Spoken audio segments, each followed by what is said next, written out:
up, For Life Gang? It's Amber. What it do is Philip. And we are back with another webisode. But before we get started, y'all go ahead and subscribe to our page if you hadn't already. Click that like button too.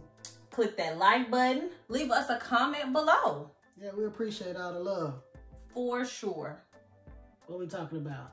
So, we are talking about supporting your partner during pregnancy. Very important. Agreed. Very important. Imperative even. So we're going to get into it, y'all. It's World Doula Week. Yeah, we're pretty excited about it. I know I am. That's exciting. I'm a doula, so we're even more excited about it because of that. Certified. Certified. Do your thing. So yeah, we're talking about just pregnancy and marriage because it affects your marriage. It changes your marriage. You know? All of that stuff. And it has the potential to strengthen it if you do it right. 100%. So support is something that's really big for us. Philip is so good at supporting me. He supports me literally in everything that I do. And it changes a lot sometimes. But he is there by my side. He is there not just by my side, but he's working. He's helping. He's providing feedback. He's providing ideas. Like whatever I'm working on, we're working on. And vice versa. But Philip is just so good at that support. Yeah. And so that's just a really integral part of our marriage. And that transferred over just, you know, when we were pregnant. Yeah. Both times. Like he was super supportive. Yeah. So the first time that we were pregnant, you know, we had just got married. Well, we had just got married and I was pregnant. I was pregnant when we got married. So yeah, we were young. We were figuring it out. Very young. Very young. It was an exciting time. And me, if y'all know a little bit about me, like I'm super anxious and I'm super obsessive over things. So being pregnant and bringing a whole entire life into this world was just big for me. Like, how did you feel when you found out you were pregnant? Like, what was the first thing that came to your mind? I was like, I know you lied. And I was just like, you are not pregnant. And I kept looking at the test. I took another test. And I was just like, okay, you're pregnant. And you gotta tell Philip you're pregnant. And I was just like, how did you think I was gonna react? I knew that you would be really gentle and kind because that's just who you are. But I didn't know if you were going to be excited. Now, I knew you weren't going to like show that you weren't if you weren't excited. But I knew you would be really gentle either way it went. But I was still super nervous. Like, I remember that day like it was yesterday. Yeah, me too. I picked you up from work. Yeah. And I wanted to tell you when we got back to my apartment, but I couldn't. I just had to tell you. Like, I done cried about it. I done prayed about it. I'm like, oh, goodness. I know the exact date, too. What was the date? April 6th. And so I told Phil I was pregnant, and he was so calm about it. Do you remember what you said? I don't remember what I said, but I do remember my emotions. I know I was really calm. I was like, on the inside, I was like, oh, wow. But anytime that we get some news on that level as far as like excitement, devastation, or anything like that, I know I have to be the opposite of what you're going to be. You're going to be really excited or really devastated. I have to be the opposite to balance it out. And I was deva. We can't both be devastated. Right. We can't both be we over the top. We can both be excited. Well, excited. We can both be that. Right. But we can't both be, right.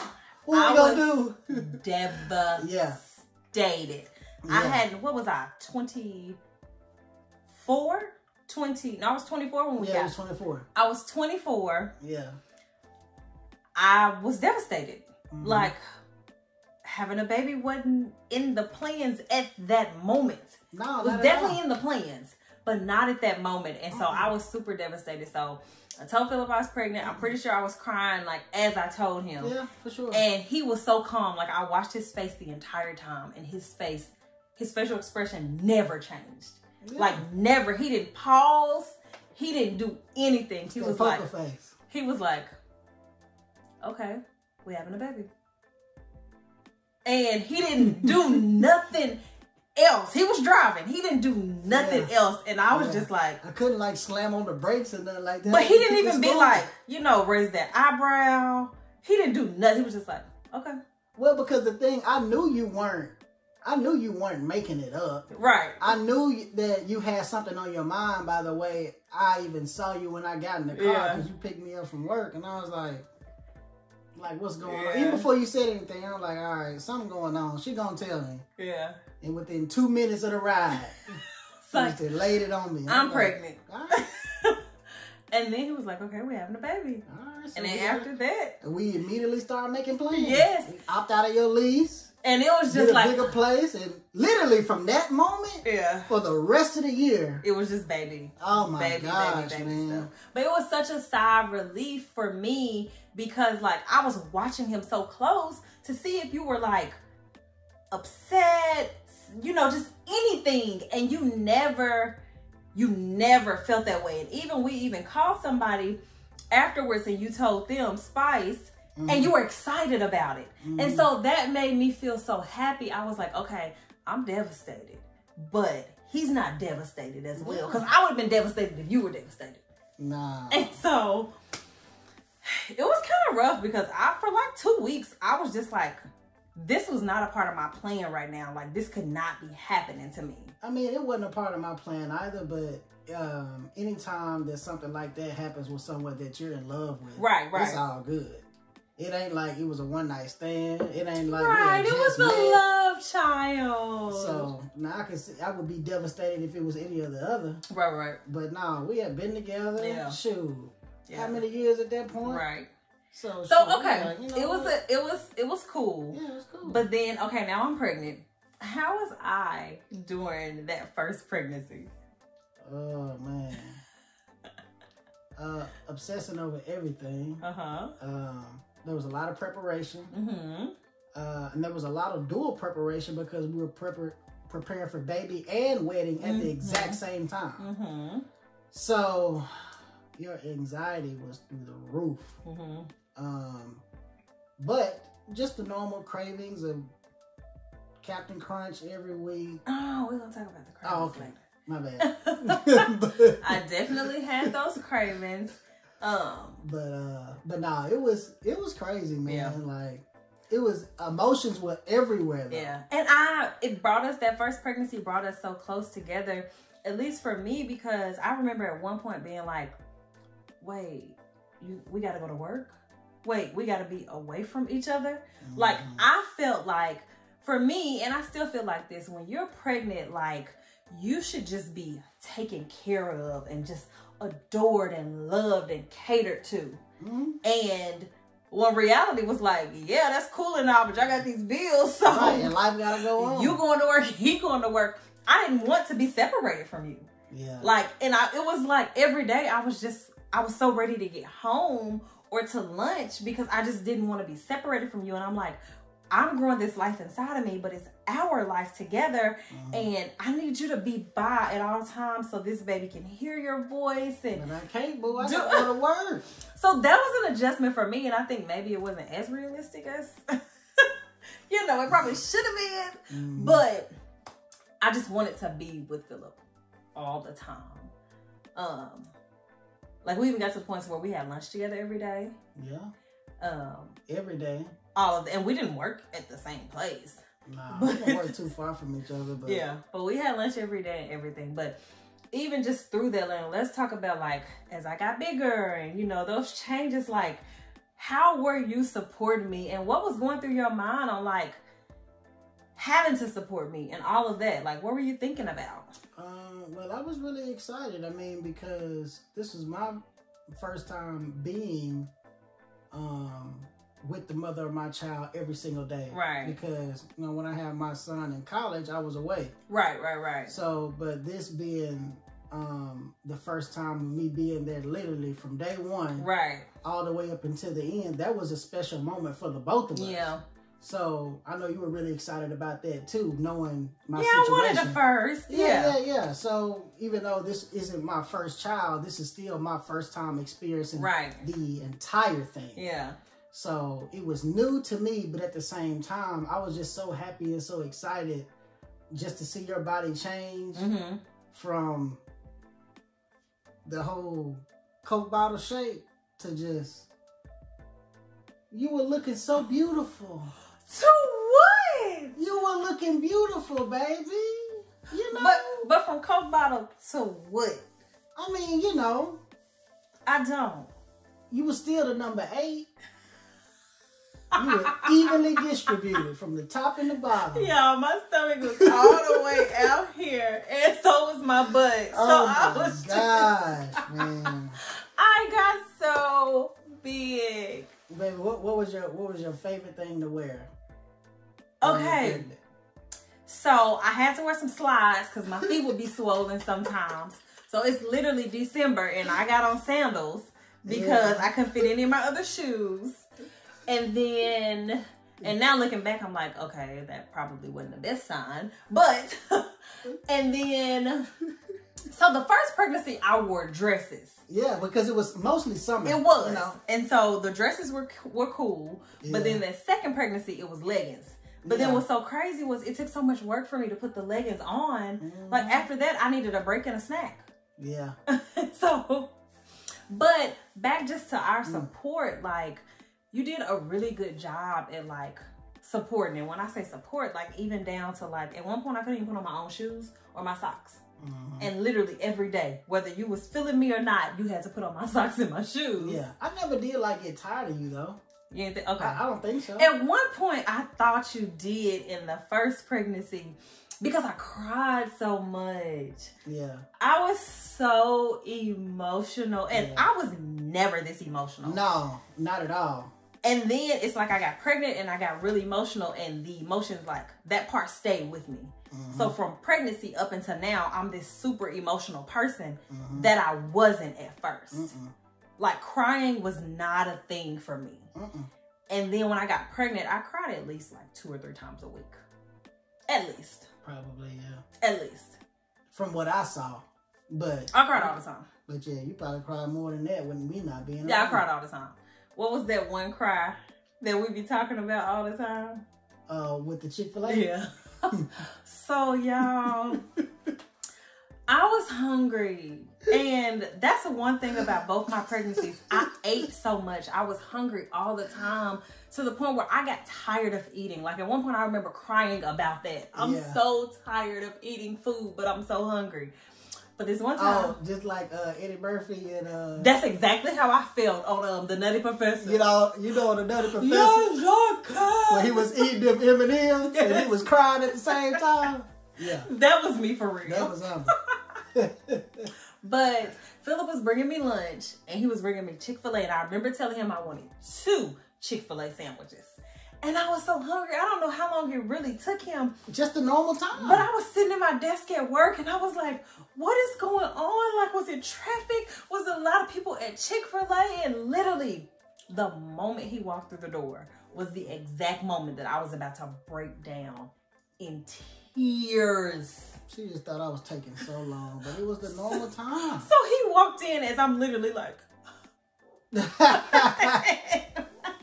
Oh my gosh, man. I was so hungry and I was trying so hard to keep it together. That's ridiculous.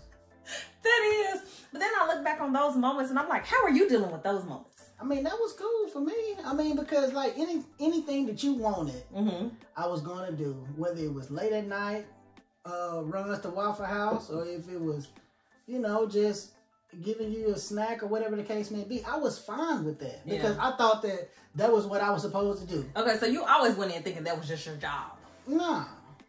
I was just like thinking like, look, whatever my wife wants, that's what she gonna get. Yeah. Because she's carrying my child and that's just what I need to do. And I was so needy and so emotional. And I wasn't used to being needy or emotional. No. And I was so clingy.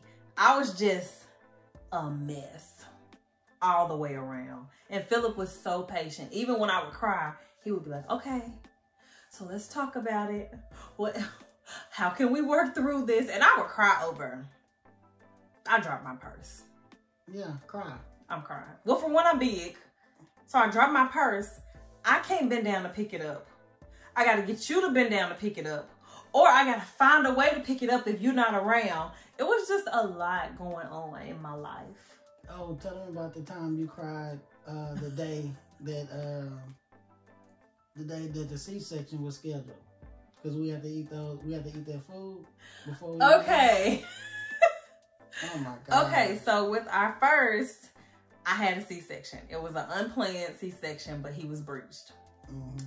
So the doctor said, go get your bag and then meet me back at the hospital. Well, everybody had been telling me that when you're about to have this baby, go get you something to eat because you don't eat for so long. Yeah. Go ahead and get you some food. And it was like, what, 5 o'clock? Yeah, it was like 5 o'clock in the afternoon. So I was hungry anyway. So I went and we got wings. The best wings I ever had in my entire life. But we got like wings. Right. But we went and got wings. I tore those wings up. So we make it back to the hospital maybe like 6. Yeah. And so she was like, doing her little intake, the nurse was, and she was like, when's the last time you've eaten? And I was like, oh, about 30 minutes ago. Yeah, about 30 minutes ago. I just ate food and I was proud. Yeah. I just ate, I'm good. And she was like, wait, you just ate? I'm like, yeah. And she was like, you can't have a C-section right now. I'm like, what? And she was like, well, because you just ate, we have to wait 6 hours before you have the C-section. And pretty much because they didn't want me to like throw up because I had the food on my stomach and everything. Yeah. But I'm freaking out because I'm like, for one, not only am I having a C-section because he's breached, but it's also Which we just found out that day. Which we just found out. But also I felt like the test that they did, like I was licking fluids and stuff like that. Mm-hmm. So I'm like, is my baby gonna be okay? Yeah. And so it was just emotional and she was a mess. I cried, and then my sister came in the room and was like saying something about I had eaten food, and that made me cry. Like I was just like, I'm gonna be a good mother. Like, it was just because I thought I was putting my baby in harm's way by like eating and now having to wait for him to come out. I'm like, if I'm licking fluids, he needs to get out. And they were like, no, I promise you, like, if he's not safe in there, we will get him out and we will not worry about you having to throw up. We will get him out. So it was just an emotional time and like going through all those changes, because we've just talked about not just physical changes, but mental changes that I even went through during pregnancy. Mm-hmm. And it's like, you were there for that. And that's a lot. Like a lot of people just think you get big and you eat. Yeah, no, you change mentally as well. As you can see, like I experienced stuff that I was doing that I had never did before. Mm-hmm. So it was new to me that I cry every day. It was new to me that I feel like I don't want to be away from a man. It was new to me, you know, that I just, all of it. Yeah. And so that was something that like, you need somebody there who's there with you. They may not understand it completely, but they're willing to try to understand. They're willing to be there to calm you down. And Philip was literally all of it. Thank you, dear. You're welcome, baby. So, I mean, support during pregnancy is important. And for me, I just feel like it's just more than showing up to doctor's appointments. Yeah, for sure. That's imperative too, but yeah, that's a part of it. But just simply asking your lady, you know, like, what can I do to make you more comfortable? Right. Or just listening to her and not thinking that she's just being dramatic or she's you know, she's whining and complaining. Like, no, like this is something that women go through and men don't understand it at all because we'll never have to. Right. So believe everything she's telling you and just do it. Yeah. I mean, it's gonna pass. I think that was when I'm not gonna be pregnant forever. Right. So is that what we thought it was? Is that what motivated you? She's not gonna be pregnant forever. She's not gonna be pregnant forever. It's okay. I promise it's okay. Yeah. You know, if she want ice cream from a specific Walmart on the other side of town, go. It's okay. Yeah. So that was pretty much like our first pregnancy. But then when sister came, it was such a totally different experience. Completely different experience. So what was different about it? The first thing that was different about it is because when we found out that sister was a girl, my heart just dropped. Which I knew. Which Amber knew even before she got pregnant. I don't know how. I prayed for a girl. And when I tell you I prayed to God. If you bless me with another child, Lord, I need it to be a girl. I know that you will do what's best for me. And I believe that a girl is what's best for me. And it happened. And we were in agreement. So when I found out I was pregnant, I knew off top it's a girl. I already had her name picked out, which we had picked out anyway. Yeah. But I knew. And man, when that lady said it's a girl. What happened? What were you thinking? I was thinking what I said. How you now know? He did. Philip was like, how you know? What you mean? I need to know how you know. But after that, what were you thinking? Like, I'm about to have a daughter. Yeah, like my life is going to change forever. Because, like I said, I grew up with no sisters. Yeah. My first cousins that I have that are girls, we grew up close, but we did, you know, growing up with first cousins compared to sisters is completely totally different. So even with my sisters, he is like, you can tell that he grew up with no sisters. He's a psychopath brother-in-law. A psychopath brother-in-law. So, I mean, I was like, man, I don't know how to do this. Right. Like, I know nothing about raising a daughter or having another girl in the house outside of my wife.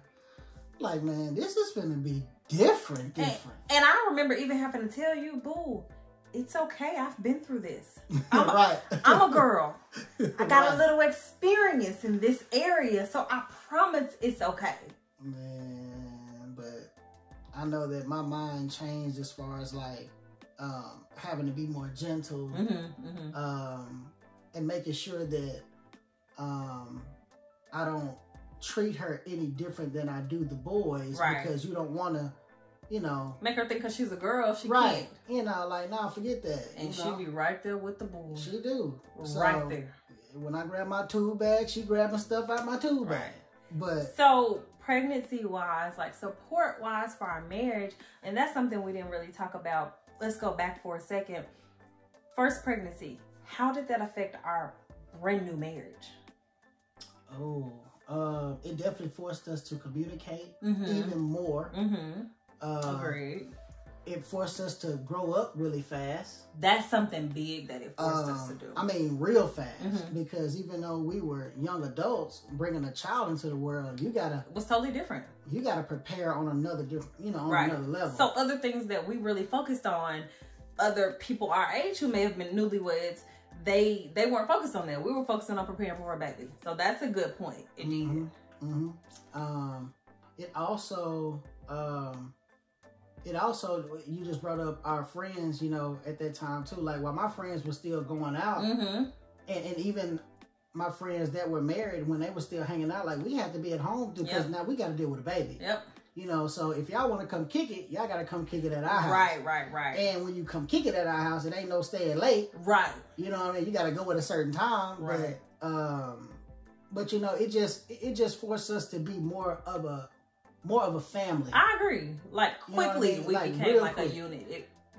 I agree with that. So then second pregnancy, how did that really affect our marriage?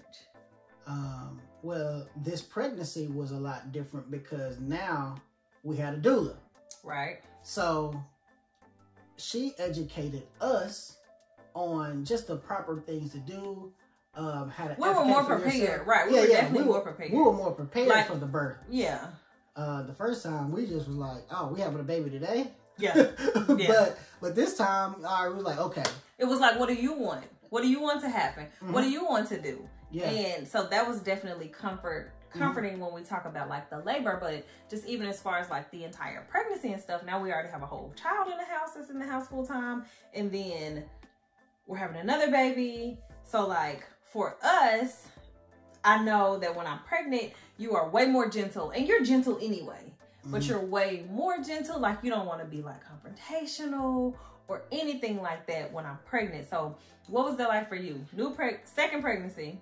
Going along those lines of not being confrontational, but just not making sure that, you know, because I know how to set you off. So the games and stuff that I play prior to you being pregnant, I got to tone it down a little bit. Are you playing games? No, I'm not in that, but I'm talking about is like intentionally making you upset. He does try and set me off sometimes. Intentionally saying stuff just to, it be funny to me, but you don't be laughing. But I gotta tone all that down. Right. Because I'm gonna cry. Yeah, because it's gonna hurt my feelings. You're gonna cry. But, you know, that stuff affects the baby. So I can't do stuff like that. But on a more serious note is that I'm just having to show Peyton how to, you know, how to treat you and how to prepare. Right. And because his life is changing and too. He was putting on my socks and taking off my socks. Yeah, he was helping out. Such a good helper. Yeah, but that's what big brothers do. Yeah, you know, so preparing him for that role, and like it's no longer you, dude. Right, it's gonna be somebody else in here too. So this time it was supporting, but we also have a whole child over here that we're having to tend to, and you're having to support. Do you feel like it was a lot of pressure on you? Oh yeah. It was a lot of pressure on me because this time I'm having a girl, so I want to do everything right. Yeah. I want to hold her correctly. I want to make sure she's comfortable. I want to make sure that everything is right for her and for you. Yeah. Like I want to be able to provide and meet all your needs before you even, you know, before you even ask. I want to anticipate your needs at this point. I know the question it is. I just kind of want you to talk on it. So do you think having a girl changed the way that you started treating me? Oh, for sure. How? Because having a girl forced me to be more conscious of the way that I treat you and talk to you and do things for you, because I want to set that expectation for our daughter. I want her to not only hear from what we're teaching her and telling her, but I also want her to see what is acceptable, what's not acceptable. I want her to know her worth through you. I want her to know her value through you. And I know that you want to give those, you know, those stylish tips, those confidence tips and all that type of stuff. Those confidence boosters and everything, or those words of affirmation and positivity in her life, to where, you know, when she grows up, she'll be like, I got this. You know, because my parents instilled this in me, and I'm not taking no mess from nobody. Right. And I don't have to. That's something I instill. We instill in both of them, though. Oh, for sure. But yeah. Okay, so do you have like final thoughts on like just supporting, or tips or advice on supporting your partner during pregnancy? Because then we'll tell our birth story. Okay. Just be more understanding. I say for the men, just be more understanding. Because 9 times out of 10, we don't really know from, well, 10 times out of 10, we don't really know from experience of what y'all going through. Right. So just to be more understanding and be more of service during that time. I like that. Yeah. Yeah. If you're anything like me, I need the service. Yeah, that is a love language. I need the service. I think that was good takeaways. Because for me, like, I couldn't control what was happening really. Even like the mental changes in me, the psychological changes just kind of came. And so it's like, I really got a lot I got to focus on. I can't focus on you with drama. And so I think that's something that I would like to say, like, stress is such a big factor in pregnancy, especially Black women. Black women deal with so much stress during pregnancy, and it's not just a mental thing, it literally affects your pregnancy. Yeah. So I think just the doula side of me coming out, like, just if you don't take anything away from us just talking about this topic, is that if you are in a pregnant woman's life, be a help. not a hindrance in any way possible. Like, don't bring the drama, don't bring the unnecessary stress, because it literally affects the mother and baby's livelihood, especially Black women. Like, their life is dependent upon it. Like, the stress can lead to high blood pressure. It can lead to like babies having low birth weight and all this kind of other things. Like, this is not a preaching session on, you know, pregnancy and stuff, but I think it's stuff that needs to be talked about. Like, women need support during pregnancy, especially Black women, and especially support from the father of their child. Absolutely. Like, I need you there with me. I need to hold your hand. I'm changing, and I know where those changes may be new to you as well. I still need you. Why? I need you to get adjusted to these changes while you're being there for me. And then get adjusted to the next set of changes while you're being there for me, because in this moment, I need you. We need you, and our lives literally depend on it. For sure. Absolutely. Yeah. So, okay, off of that soapbox, now let's talk about our birth story. And I know we're talking about the second time and not the first. The first, I had a C-section. We didn't know it was breached. Which is another story in itself, that we didn't know he was breached. But we didn't know he was breached. I had a C-section on the day of my due date because I was leaking fluids. Had to wait, 6 hours because I ate food, some good wings that I do not regret now. My water ended up breaking maybe like 3 or 4 hours into waiting. So after my water broke, we went ahead and had the C-section. That was that. That was it. Second time, take over. Oh man. So, the second time, we'll just start at we'll start at when you start having contractions. Oh, let me say this too. A big difference is that week that I end up having, sister, you were off that entire week. So you were home with me. Oh, yeah. And so that's a big difference too. Like, I didn't have to call you, like you were there with me. So literally from the very first contraction I had. Yeah. You were there. Yeah, so, because I wanted to make sure that during that specific week that I had off, and I was like, all right, she gonna come probably during one day this week. So let me go ahead and take off so I can make sure that I'm with my wife. So anything that happens. Yeah. So you ended up taking off like 2 weeks before my due date. And so you were home with me that entire time, and she came a week early and you were there. And so that's something that just even added to the level of support, because that's something you were thinking about.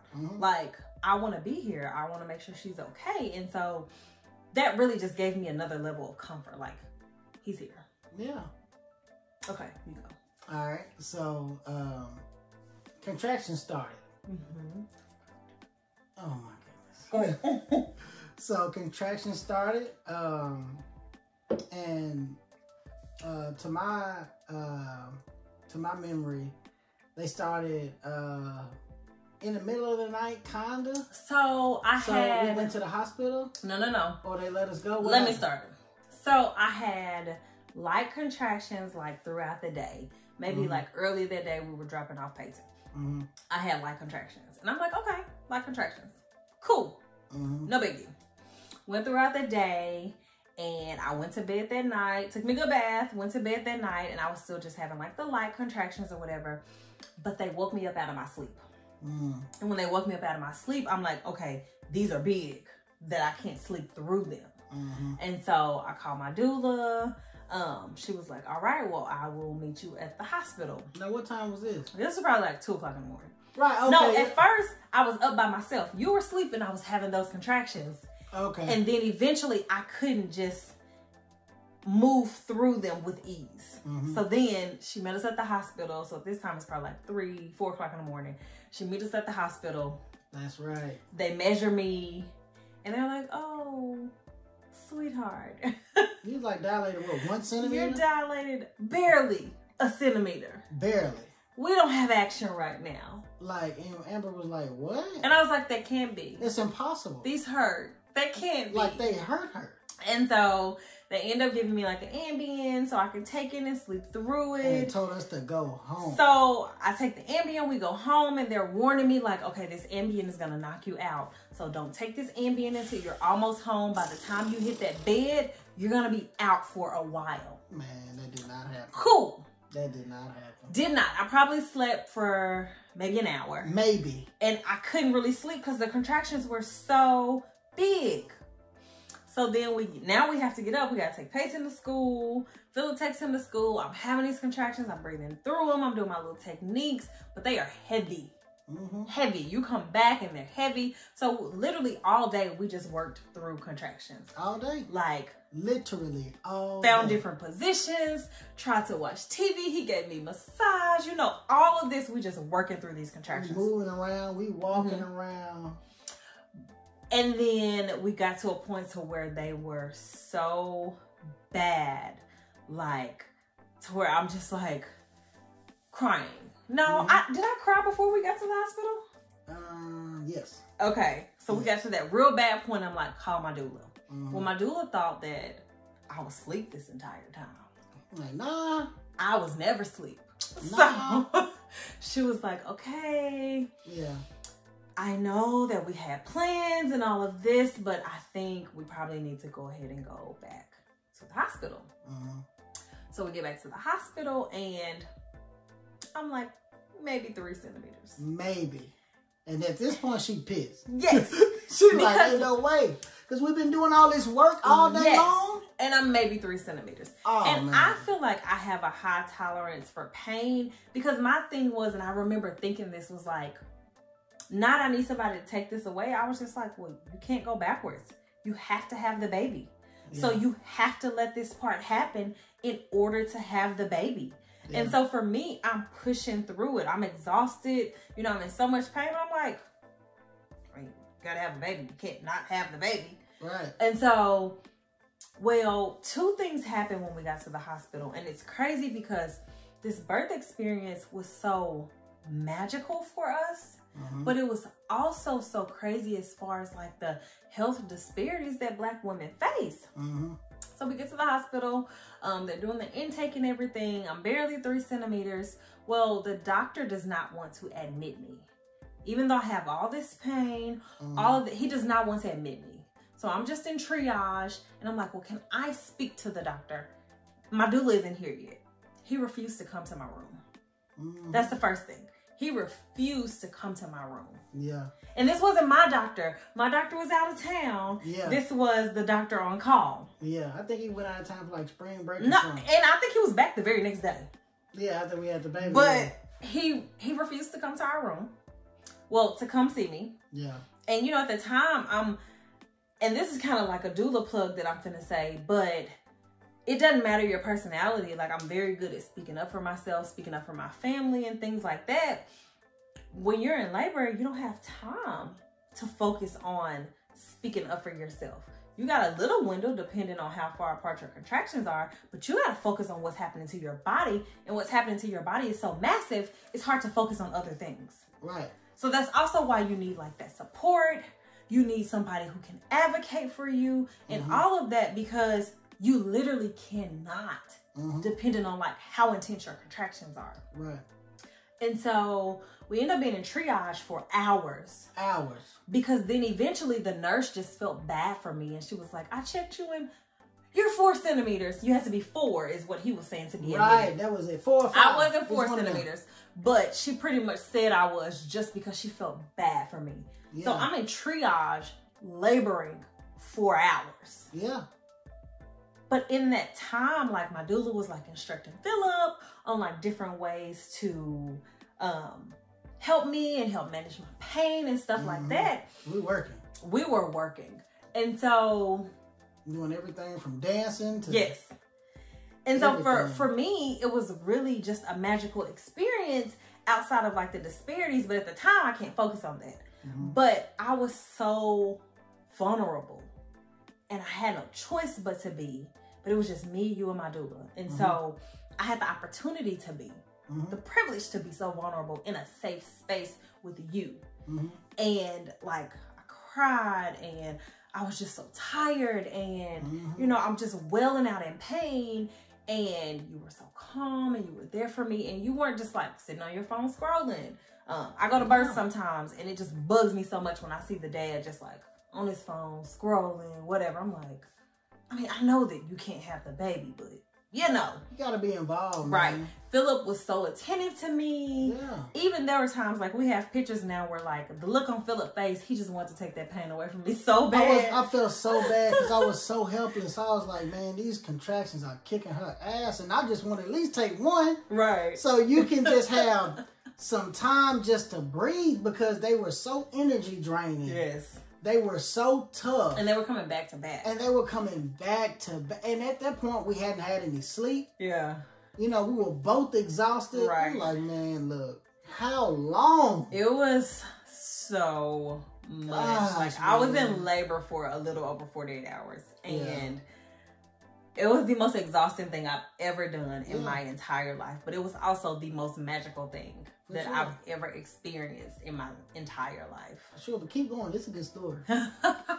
Keep going. So, we labored. Now we got a room.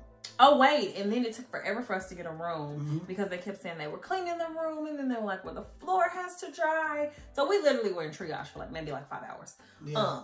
Just laboring. So we ended up getting a room at like maybe 9 o'clock at night at this point. And yeah, because at that point we said we didn't want an epidural, but it was like, you know what? Yeah. And let me tell you about Philip. Y'all, Philip got a little testy with the little staff. Yeah, man. And this one, and Philip ain't the testy one. Nah, Amber's the testy one. I'm a little testy sometimes. Between the two, it's you. Well, it definitely. But anywho, Philip got testy with the staff because he was so fed up. Do you remember that? Yeah. I think he cursed and everything. I was like, I was mad. Man, y'all need to get this stuff together. Right. So my doula, and this is another reason I'm so thankful for her, because I really wanted to have a natural birth. And she was like, you know, I know we wanted to have a natural birth, but at this point, I really think we probably need to entertain getting the epidural. Because you need some rest. So your body can rest, yeah. you know, while your body does the work, because we've been working for a long time and you're not progressing. But I just had my body under so much stress that I wasn't able to really progress because I was fighting the contractions versus letting them happen. But when you feeling that pain I'm feeling, you know. Yeah, you holding on. You hold it, right. Yeah, you trying to do anything. So I end up getting the epidural. And after that, I was able to get a couple hours of sleep. That was some good sleep, too, because we hadn't been asleep. And I went from being maybe a 4, really being a 3, to, I think, a 7 or 8, to an 8 in like 2 hours. Yeah. Because my body was able to rest and do the work that it needed to do. And after that, it was go time. Yeah. They woke me up at 11:50 and said, it's showtime. Yeah. And she came 8 minutes later. Yep. I pushed twice. Yep. And she was out. She was out on the second push. Yes. That's crazy. It was crazy. I'm like, I've man. never seen nothing like that. Like, man, I barely got my phone together. Right. Like, shoot, on the second push, she's here. Whoa. It was definitely an experience, but for our marriage, like, I just remember, like, for so long after that, just kind of like floating in this marriage cloud because of like how strong the support was. Like, I just feel like it took our marriage to another level because I was able to show all of those emotions and you receive them, you not judge them, and you like balance them out versus me. I didn't feel like I was in it alone. Even though I'm the only one who could have done that, I didn't feel like I was alone at all. Good. Like anytime I looked up, you weren't like, you were looking at me. Yeah. You were touching me. You were rubbing me. And so I just felt like it was such a team effort. And it was just so magical. It was like, no, we brought a baby into this world. Right. Even though she came through you. Right. As the vehicle. Yeah. We both were driving. Yeah. Like, man, look. I knew I had to do something. Yeah. And he looked so helpless at times. I was like, oh, my baby really does. He wants to help. I want to help, man. I'm really big on service. Yeah. I wanted to provide that service for you and offer some sort of relief, but I couldn't do anything. Yeah. But so wait. It was So it was a magical moment. Now, after I, processed it all, that's when I realized like all the disparities that I faced and all of that. And that was a different story, but it still doesn't take away from like how magical it was for us. Like it really just took our marriage to the level of to where there's nothing that I can't tell you, show you about me, any of that. And that was really good for us. Cause it was like, you literally seen me at my weakest point. And it's just like, if you can see me that way and you handled that with care. Yeah. And I think that's what really did it for me. Not just that you've seen me at my weakest point, but you've seen me there and you handled it well. Yeah. So yeah, it was a magical experience. Would you do it again? I'm straight on that. I'm also just straight on having kids. Like I always felt like 2 kids were enough for me. Yeah. Like from jump, boy and girl is what I prayed for. And I'm straight on that as well. I like being pregnant.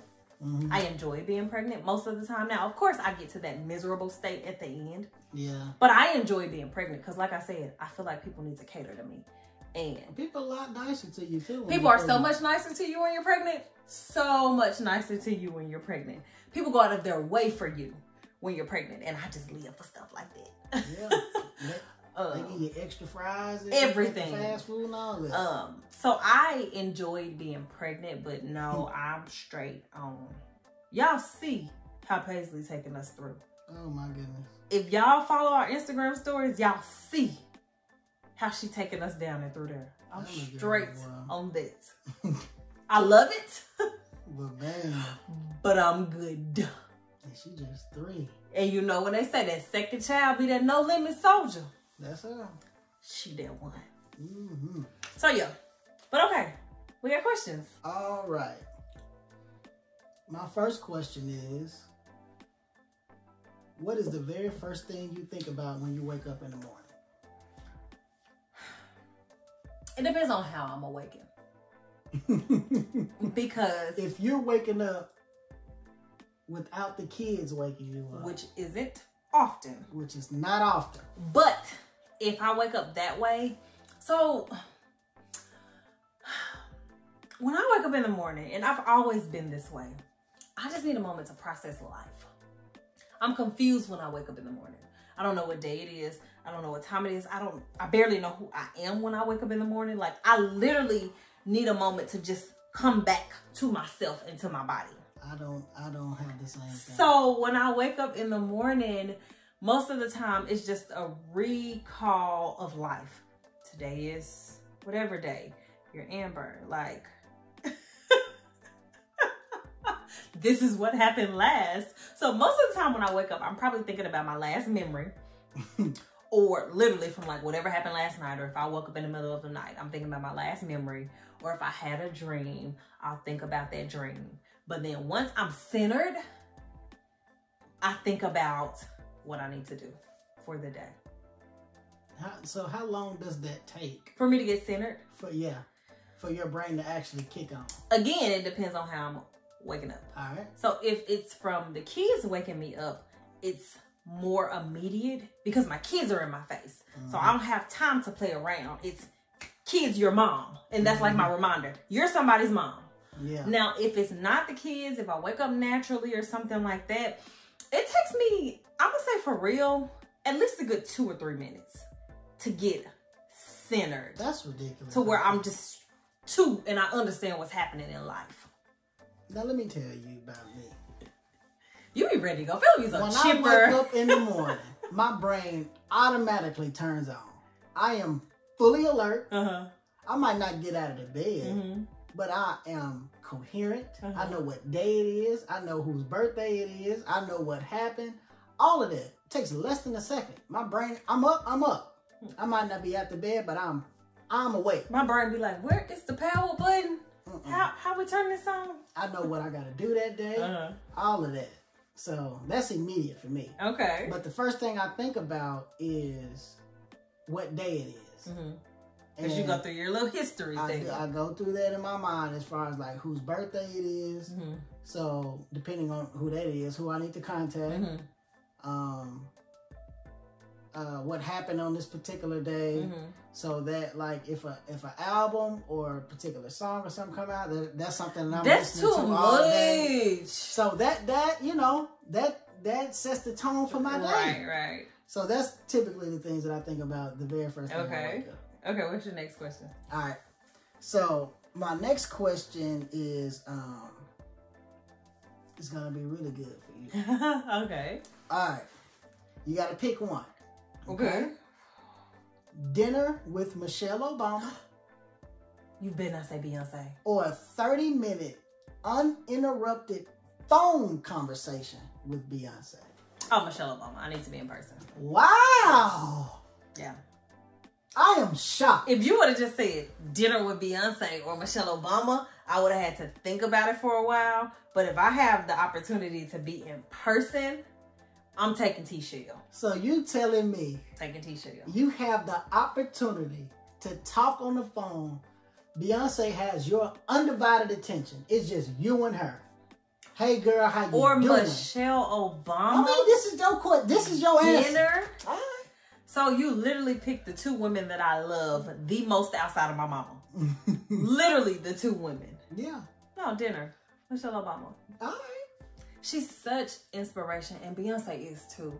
But she's such like so much inspiration. She's motivational, and I mean, just to see her, I would probably boohoo. Just to like really see her and have a conversation with her and just be inspired by being in her presence and to be able to talk to her and just. What would y'all talk about? Well, I would probably talk about her book and just talk about woman stuff. Like, how are you navigating? Like, how are things, girl? I know that you've been through a lot these past few years. How are things? So I would want to like talk to her and just, you know, can we be friends? Can you be my auntie for real? Yeah. Like, you know, because you're my auntie in my head. But, yeah. Now, I'm going to answer that question on the husband side. But you know who I'm going with. That's not even a fair question. You know who I'm going with. Okay, so. Me and Barry O. Gonna sit down and have a nice dinner. Uncle B. And I think the very first thing that I would ask him is if we could play one-on-one after we have dinner. Because I'm going to do him in. I'm going to do him dirty. If we're going to 7 by all ones, he ain't scoring. I'm going to wear him out. I'm going to wear him out. Yeah. That's funny. We cheer for y'all. Yeah. So, I mean, as always, we thank you guys so much for tuning in, for following us, for just, you know, supporting us and all of that. Yeah, we appreciate that, man, for real. Definitely. So, if you haven't already from the first time, subscribe to our page. Give us a thumbs up. Leave us a comment. Let us know about your birth story. Let us know about your experience. Share this video with somebody. Oh, do that for us. Yeah, we appreciate the love and support. Check us out on Instagram for more day-to-day interactions. At Black Love for Life. Oh, life. For sure. So, yeah. But I mean, until next time. Peace. Peace out. For Life gang.